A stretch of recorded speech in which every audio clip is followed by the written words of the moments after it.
الحمدللہ رب العالمین وبہ نستعین وصلی اللہ وسلم علی سید الانبیاء والمرسلین وعلی آلہ واصحابہ اجمعین ومن تبعہم بإحسان الی یوم الدین، اما بعد۔ ناظرین اکرام، السلام علیکم ورحمۃ اللہ وبرکاتہ۔ ہمارے اس پروگرام حق کی پکار میں آپ کی شرکت پر خیر مقدم کرتا ہوں۔ ہمارا آج کا موضوع ہے امن و امان کیسے حاصل کیا جائے۔ ناظرین اکرام، اس موضوع سے متعلق گفتگو کرنے سے قبل ایک اصولی بات میں آپ کو سمجھانا چاہتا ہوں، وہ یہ ہے کہ اس دنیا میں اللہ رب العالمین ہمیں پیدا کرنے کے بعد جو نعمتیں ہمیں عطا فرماتا ہے وہ دو طرح کی نعمتیں ہیں۔ ایک وہ نعمت ہے جو عام ہے۔ عام نعمتوں کا یہ مطلب ہے کہ اس نعمتوں کی حصول میں ایمان اور کفر اپنا کوئی اثر نہیں دکھاتا ہے۔ عام نعمتوں کا مطلب یہ ہے کہ اللہ رب العالمین مومن اور کافر سب کو عطا کرتا ہے۔ کون اللہ رب العالمین کا فرما بردار ہے اور کون اللہ کا نافرمان، یہ عام نعمتیں ہیں۔ بارش کا برسانا، اس کا تعلق اہل ایمان ہی سے ہے ایسا نہیں، سبوں سے اس کا تعلق ہے۔ اللہ رب العالمین نے ہوا کو پیدا کیا، اللہ سبحانہ و تعالی نے ہوا کو رکھا، یہ صرف اہل ایمان کے لیے نہیں بلکہ دنیا کے سارے لوگوں کے لیے۔ اللہ رب العالمین الرحمن ہے۔ الرحمن اور الرحیم میں اہل علم جو فرق بتلاتے ہیں ان میں سے ایک فرق یہ بھی ہے کہ الرحمن کے اندر رحم کا جو معنی ہے وہ زیادہ وسیع معنی ہے پوری دنیا کے لوگوں کے لیے۔ الرحیم کے اندر جو رحم کا معنی ہے وہ اہل ایمان کے لیے خاص ہے۔ اللہ سبحانہ و تعالیٰ کی ایسی بہت ساری نعمتیں ہیں جو عام ہیں، حتیٰ کہ اللہ رب العالمین نے جو کتابیں نازل فرمائیں، اللہ رب العالمین نے رسولوں کو مبعوث کیا، نبیوں کو بھیجا۔ اللہ رب العالمین نے جو کتابیں نازل کی وہ ایک رحمت ہے اللہ کی۔ نبیوں کو بھیجنا وہ اللہ کی ایک رحمت ہے، وہ رحمت خاص نہیں ہے، وہ رحمت عام ہے۔ اللہ نے قرآن جو اللہ رب العالمین کی ایک رحمت ہے، اللہ سبحانہ و تعالیٰ کا کلام ہے، اللہ رب العالمین نے اسے صرف مسلمانوں کے لیے نہیں بھیجا ہے، عام رحمت ہے، وہ عام نعمت ہے یہ رب العالمین کی۔ اسی طرح سے اللہ رب العالمین نے صحت عطا کی، عافیت عطا کی، یہ سب اللہ رب العالمین کی وہ نعمتیں ہیں جو عام ہیں، خاص نہیں ہیں۔ اللہ رب العالمین جب کسی کو اسلام کی ہدایت دیتا ہے، اللہ رب العالمین جب کسی سے راضی ہو جاتا ہے، اللہ سبحانہ و تعالیٰ کسی کو اپنے قریب کر لیتا ہے، یہ وہ نعمت ہے جو خاص ہے، جو سب کو عطا نہیں کی جاتی۔ اللہ رب العالمین شریعت کا علم، اس کا فہم عطا فرماتا ہے، یہ رب العالمین کی خاص رحمت ہے، یہ اللہ رب العالمین کی وہ نعمت ہے جو سب کو عطا نہیں کی جاتی ہے۔ خیر کی باتیں بولنے، خیر کی باتیں کہنے، خیر کی باتیں سننے، خیر پر عمل کرنے کی جو توفیق ہے رب العالمین یہ سب کو عطا کرتا ہے۔ اسی طرح سے آج کا ہمارا جو موضوع ہے امن و امان کیسے حاصل کیا جائے۔ امن و امان یہ اللہ تعالیٰ کی عام نعمت ہے۔ عمومی طور پر اللہ رب العالمین سب کو امن عطا کرتا ہے۔ کبھی کبھار ایسا ہوتا ہے کہ امن کی جگہ میں اللہ تعالیٰ خوف کا ماحول پیدا کرتا ہے آزمانے کے لیے یا بندوں کے گناہوں کی وجہ سے۔ کبھی کبھار اہل ایمان ان کو رب العالمین امن عطا کرتا ہے، کبھی ان پر خاص طور پر خوف عطا کرتا ہے۔ کبھی اللہ تعالیٰ اہل ایمان کو بھی خاص طور پر خوف سے آزماتا ہے۔ عمومی جو نعمت ہے رب العالمین کی، عمومی جو طور پر جو ماحول بناتا ہے رب العالمین، وہ امن و امان کا ماحول بناتا ہے۔ کبھی کبھار ایسے ہوتا ہے کہ خوف کا ماحول آ جاتا ہے، امن و امان کا ماحول خوف میں بدل جاتا ہے۔ اس کے اسباب ہیں اور اللہ رب العالمین نے وہ چیزیں ہمیں بتلا دی ہیں کہ امن و امان کیسے حاصل کیا جائے اور امن و امان کو کیسے غارت کیا جائے، کیسے امن و امان کو ختم کیا جائے۔ کسی کی حکومت آنے سے، کسی کو حکومت جانے سے، کبھی کچھ معاملہ ہونے سے، کبھی کچھ معاملہ ہونے سے امن و امان آ جاتا ہے، چلا جاتا ہے، ایسا معاملہ نہیں ہے۔ امن و امان کا معاملہ اللہ رب العالمین نے بندوں کے اعمال، بندوں کے کردار، بندوں کے ایمان، بندوں کی سوچ، بندوں کے گناہ، اس اعتبار سے اللہ رب العالمین امن و امان کو کبھی عطا کرتا ہے اور کبھی اس کو لے لیتا ہے۔ اس موضوع سے متعلق کچھ اہم باتیں آپ کے سامنے لائی جائیں گی انشاءاللہ۔ جیسے کہ میں نے ابھی کہا کہ امن و امان ایک ایسی نعمت ہے جو عمومی طور پر سب کو دی جاتی ہے، لیکن اگر کوئی اللہ پر ایمان لاتا ہے، اللہ تعالیٰ کی عبادت کرتا ہے، اللہ کے دین کو اپنے لیے ایک نعمت سمجھتا ہے، اس پر عمل کرتا ہے، پھر تو اس بندے کو اللہ تعالیٰ خاص طور پر امن کی نعمت عطا کرتا ہے۔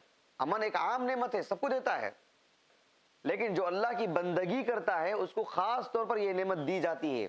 اسی لیے ہم دیکھتے ہیں اللہ رب العالمین نے سورۃ الانعام میں ابراہیم علیہ السلام کا جو قصہ بیان فرمایا، اس میں رب العالمین نے کہا کہ ابراہیم علیہ السلام جب اپنے قوم کے لوگوں سے کہا کہ انی وجہت وجہی للذی فطر السماوات والارض حنیفا وما انا من المشرکین، ابراہیم علیہ السلام نے جب توحید کا اعلان فرمایا اور اس بات کی گواہی دی کہ آپ موحد ہیں، آپ نے توحید کو جان لیا ہے، توحید کو سمجھا ہے، اللہ نے آپ کو نبی بنایا، رسول بنایا، اپنی قوم سے خطاب کرتے ہوئے انہوں نے کہا وَكَيْفَ أَخَافُ مَا أَشْرَكْتُمْ وَلَا تَخَافُونَ أَنَّكُمْ أَشْرَكْتُمْ بِاللَّهِ مَا لَمْ يُنَزِّلْ بِهِ عَلَيْكُمْ سُلْطَانًا فَأَيُّ الْفَرِيقَيْنِ أَحَقُّ بِالْأَمْنِ إِن كُنتُمْ تَعْلَمُونَ۔ ناظرین کرام، ابراہیم علیہ السلام کو جب ان کی قوم جو کافر قوم تھی، مشرک قوم تھی، جب ابراہیم علیہ السلام کو انہوں نے دھمکایا، ابراہیم علیہ السلام کو انہوں نے ڈرایا اور کہا کہ ہمارے معبود تمہیں کبھی نہ چھوڑیں گے،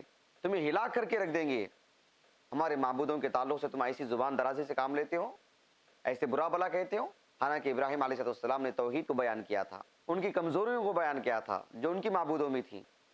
ان کی قوم کے لوگوں نے جب ابراہیم علیہ السلام کو ڈرایا، دھمکایا، تو آپ نے کہا میں کیسے ڈر سکتا ہوں تمہارے معبودوں سے، تمہارے معبودوں کا خوف میرے دل میں کیسے آ سکتا ہے، جبکہ وہ کچھ ہے ہی نہیں، وہ باطل ہیں، بے جان ہیں، اور جن کی تم عبادت کر رہے ہو اس کی تمہارے پاس کوئی دلیل بھی نہیں ہے، جبکہ اللہ رب العالمین معبود برحق ہے، سچا معبود ہے، وہ سچا معبود ہے، وہ جو چاہے کر سکتا ہے، لیکن تم شرک کرتے ہوئے اللہ سے نہیں ڈرتے ہو، میں توحید پر رہتے ہوئے باطل سے کیسے ڈروں؟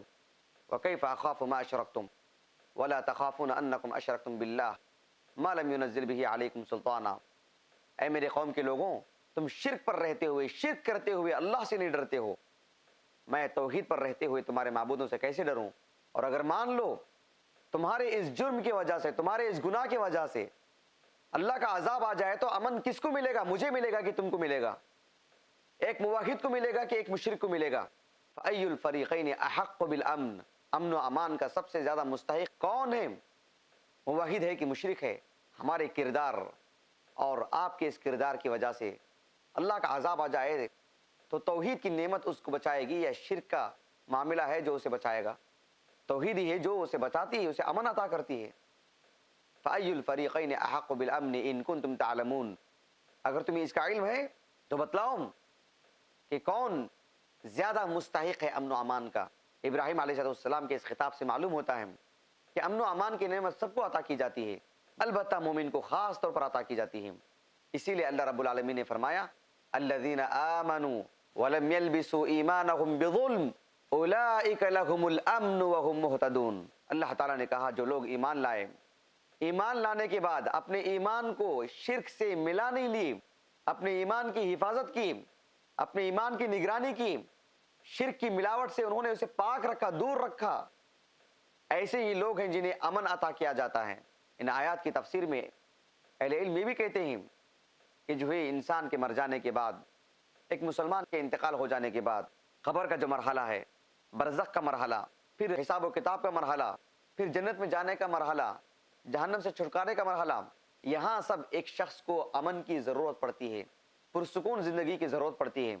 ایسے میں یہ توحید ہی ہے جو اسے برزخ میں بھی امن عطا کرتا ہے، قبر میں امن عطا کرتا ہے، جس دن اسے اٹھایا جائے گا اس دن اسے امن عطا کرتا ہے، حساب و کتاب کے میدان میں اسے امن عطا کرتا ہے، اور پھر اسے جہنم سے بھی امن عطا کرتا ہے، وہ جنت میں چلا جاتا ہے۔ امن و امان عام نعمت ہے، لیکن بالخصوص مومن کو یہ خاص طور پر دی جاتی ہے۔ ناظرین اکرام، اللہ رب العالمین امن و امان کی جو نعمت عطا کی ہے، اگر ہم ہمارے اس ملک میں رہتے ہوئے ذرا غور کریں تو ہمیں معلوم ہوگا کہ اللہ رب العالمین نے ہمیں امن کے ساتھ رکھا ہے۔ ہندوستان کے جو مسلمان ہیں، اللہ سبحانہ و تعالیٰ نے انہیں امن و امان عطا کیا ہے۔ اس امن و امان کی نعمت کو ہمیں سمجھنا چاہیے، یہ امن و امان کی نعمت کیا ہے، اس کا صحیح استعمال کیا ہے، اور اس امن و امان کی کیسے حفاظت کی جائے گی، یہ ساری باتیں آپ کے سامنے لائی جائیں گی۔ ابھی وقت ہے ایک بریک کا، بریک کے بعد انشاءاللہ ہم اپنی بات کو جاری رکھیں گے۔ السلام علیکم ورحمۃ اللہ وبرکاتہ۔ السلام علیکم ورحمۃ اللہ وبرکاتہ۔ ناظرین اکرام، وقفے سے قبل ہم آپ کو یہ بتا رہے تھے کہ ہندوستان کے جو مسلمان ہیں، اللہ رب العالمین نے ہمیں بہت ہی امن و امان کے ساتھ رکھا ہے۔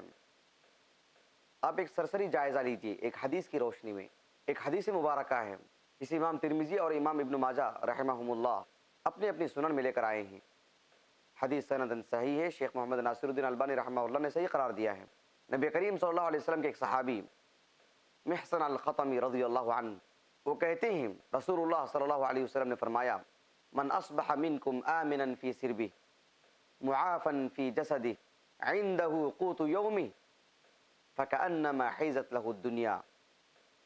فرمایا آپ علیہ الصلوۃ والسلام نے کہ جو کوئی بھی شخص، تم میں کا کوئی بھی شخص اس حالت میں صبح کرے کہ وہ، اس کے اہل و عیال، اس کا مال سب امن کے ساتھ ہیں، سب کو امن نصیب ہے، جسمانی اعتبار سے، بدنی اعتبار سے عافیت کے ساتھ بھی ہیں، اور پھر اس کے پاس ایک دن کی غذا بھی موجود ہے، فَكَأَنَّمَا حِيزَتْ لَهُ الدُّنْيَا.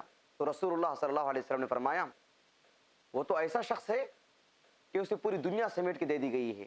اب ذرا بتلائیے اس حدیث کی روشنی میں اپنے اپنے گھروں کا جائزہ لیجئے کہ آج ہم نے ہمارے گھر والوں کے ساتھ اس حالت میں صبح نہ کی کہ ہمارے گھر والے، ہمارے مال سب امن و امان کے ساتھ ہے، ہم جسمانی اعتبار سے بھی صحیح ہیں، اور اللہ سبحانہ و تعالیٰ نے ہمیں آج کی روزی روٹی بھی عطا فرمائی ہے.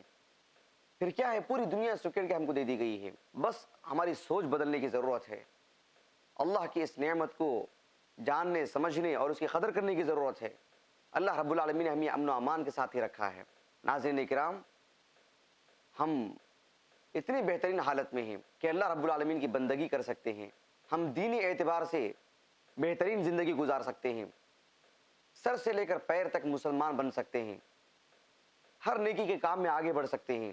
حتیٰ کہ ہمارے اس ملک میں ہم ہمارے ان غیر مسلم بھائیوں کے درمیان رہ کر کے انہیں اسلام سے متعلق تعلیم دے سکتے ہیں، اسلام سے متعلق آگاہ کر سکتے ہیں، اسلام سے متعلق غلط فہمی کو دور کیا جا سکتا ہے، بہت سارے کام کیے جا سکتے ہیں، کوئی رکاوٹ نہیں، کوئی آڑ نہیں. اللہ نے ہمیں یہ امن و امان عطا کیا ہے. اس کے باوجود اگر ہم یہ کہیں کہ ہمارے لیے امن و امان نہیں ہے، اس کے باوجود ہم یہ کہیں کہ ہم خوف کے ماحول میں جی رہے ہیں، یہ ناشکری ہے رب العالمین کی. اللہ رب العالمین کی اس نعمت کی قدر ہونی چاہیے. اللہ رب العالمین کی اس نعمت کا صحیح استعمال اور صحیح طور پر فائدہ اٹھانے کی ضرورت ہے. ناظرین اکرام، آپ یاد کریں اس وقت کو جب نبی کریم صلی اللہ علیہ وسلم اپنی نبوت کا اعلان کیے مکے میں. جن لوگوں نے آپ پر اسلام قبول کیا ان میں سے کچھ ایسے تھے جو آزادانہ ماحول کے تھے، پہلے ہی سے مکے میں اثر و رسوخ والے تھے، جیسے ابو بکر صدیق ہیں رضی اللہ عنہ، نبی کریم صلی اللہ علیہ وسلم کے اہلیہ ہیں ام المومنین خدیجہ رضی اللہ عنہا، اسی طرح سے عثمان بن عفان وغیرہ وغیرہ رضی اللہ عنہ. لیکن کچھ ایسے صحابہ تھے جو معاشرے کے کمزور لوگ تھے، اور کچھ ایسے تھے جو معاشرے کے متوسط درجے کے لوگ تھے، درمیانی درجے کے لوگ. ان سب کے لیے امن و امان نہیں تھا. یہ بلند آواز سے اللہ نہیں کہہ سکتے تھے، اللہ میرا معبود ہے نہیں کہہ سکتے تھے. غیر اللہ کی عبادت نہیں کرنا، یا وہ جو معبود ہیں جو باطل ہیں ان کو غلط کہنا وہ تو دور کی بات، ان کا جو اپنا حق ہے کہ میں اللہ رب العالمین پر ایمان لایا ہوں، یہ نہیں کہہ سکتے تھے. وہ امن و امان اس قدر کم تھا کہ صحیح مسلم کی ایک حدیث آتی ہے جس کے راوی ابو ذر الغفاری رضی اللہ عنہ ہیں، وہ صاحب واقعہ بھی ہیں. وہ اپنے تعلق سے بتلاتے ہیں کہ میں مکہ گیا، اور مکہ جانے کے بعد ایسا معاملہ نہیں تھا کہ میں اللہ کے رسول سے براہ راست مل سکوں صلی اللہ علیہ وسلم. میں مکے میں تھا، علی بن ابی طالب رضی اللہ عنہ کے ہمراہ میں آپ علیہ الصلوۃ والسلام کے گھر گیا. علی بن ابی طالب رضی اللہ عنہ کہتے ہیں کہ جو ہے میں آپ کو اپنے ساتھ گھر تو لے کر نہیں جا سکتا آپ کے صلی اللہ علیہ وسلم، البتہ آپ میرے پیچھے پیچھے آؤ. اگر میں دیکھوں کہ کوئی صاحب آ رہے ہیں، مکے والوں میں سے کسی کا سامنا ہو رہا ہے، تو میں اپنی ضرورت پوری کرنے کے لیے کہیں بیٹھ جاؤں اور آپ آگے نکل جانا. یہ حالت تھی امن و امان کی. اہل ایمان کے لیے کوئی امن و امان نہیں، سر چھپانے کے لیے جگہ نہیں، اور اپنی شناخت نہیں بنا سکتے کہ میں مسلمان ہوں. اتنی بری حالت، حتیٰ کہ مکہ جو ان کا اپنا علاقہ تھا، وطن عزیز کو چھوڑنا پڑا، انہیں حبشہ جانا پڑا.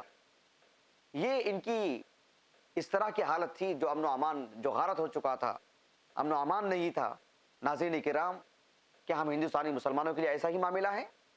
ہم بحیثیت مسلمان ہونے کے اپنی شناخت نہیں رکھ سکتے، بحیثیت مسلمان ہونے کے اپنی مسجدیں نہیں بنا سکتے، اپنے مدرسے نہیں بنا سکتے، ہماری اپنی عورتیں پردے کے ساتھ نہیں جا سکتی، ہمارے بچے اسلامی تعلیمات میں نہیں ڈھل سکتے، ہم اللہ رب العالمین کی عبادت نہیں کر سکتے، اللہ کے بارے میں لوگوں کو نہیں بتلا سکتے. اللہ رب العالمین نے ہمارے لیے کتنا بہترین امن و امان عطا کیا ہے.